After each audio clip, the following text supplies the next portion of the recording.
Assalamualaikum warahmatullahi wabarakatuh.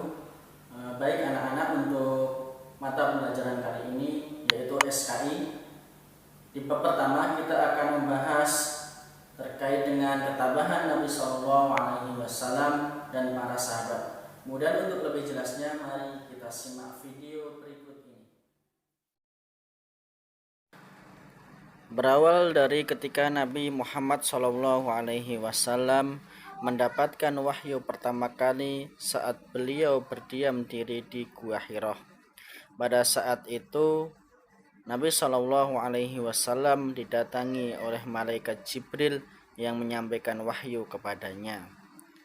Kemudian Nabi Shallallahu Alaihi Wasallam menceritakan hal tersebut kepada istri beliau, yaitu Khadijah binti Khuwailid.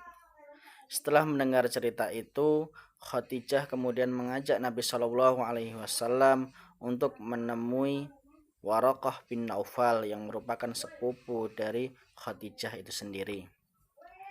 Setelah menyampaikan peristiwa yang telah dialami Nabi Shallallahu Alaihi Wasallam, kemudian Waraqah bin Naufal menyampaikan bahwasanya Nabi Muhammad Shallallahu Alaihi Wasallam adalah salah seorang nabi terakhir yang diutus oleh Allah Subhanahu wa taala.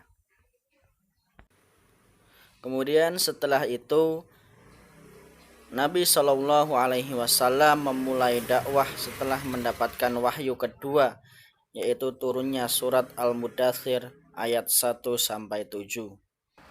Pada awal dakwah beliau, Nabi Shallallahu Alaihi Wasallam menentukan dengan menggunakan dua metode. Adapun dua metode atau dua cara dakwah Nabi Shallallahu Alaihi Wasallam, yang pertama adalah dengan sembunyi-sembunyi atau syir.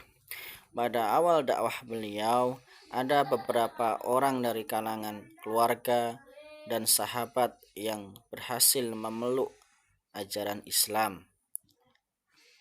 Adapun orang-orang pertama yang memeluk ajaran Islam disebut sebagai as-sabiqunal awwalun. Kemudian cara yang kedua adalah berdakwah dengan terang-terangan atau jahar. Cara kedua ini dimulai pada tahun keempat dari kenabian, setelah turunnya perintah Allah Subhanahu wa taala dalam surat Al-Hijr ayat 94. Dalam berdakwah, Nabi Shallallahu Alaihi Wasallam sangat tabah dalam menghadapi tentangan-tentangan dan bujukan-bujukan dalam berdakwah. Adapun orang-orang yang menentang dan membujuk Nabi Shallallahu Alaihi Wasallam antara lain yang pertama adalah Abu Lahab yang merupakan paman beliau sendiri. Kemudian yang kedua para pembesar Mekah, yang ketiga Walid bin Mughirah, Utbah bin Rabi'ah, dan yang terakhir mereka kaum kafir Quraisy. Lalu berlanjut tahun ke-10 kenabian, dikenal sebagai Amul Huzni, yang berarti tahun kesedihan. Pada waktu itu paman Nabi Shallallahu Alaihi Wasallam, yaitu Abu Thalib, dan juga istri beliau Khadijah binti Khuwailid meninggal dalam jarak waktu yang sangat dekat. Paman beliau menghembuskan nafas yang terakhir pada usia ke-87 tahun, kemudian selang beberapa hari diikuti oleh Khadijah yang wafat dengan tenang. Tidak hanya Nabi Muhammad SAW yang mendapatkan tentangan dan ancaman dari kaum kafir Quraisy, para sahabat pun juga banyak yang mendapatkan tentangan dan juga ancaman. Mereka selalu tabah dan sabar dalam menjalankan ajaran Islam.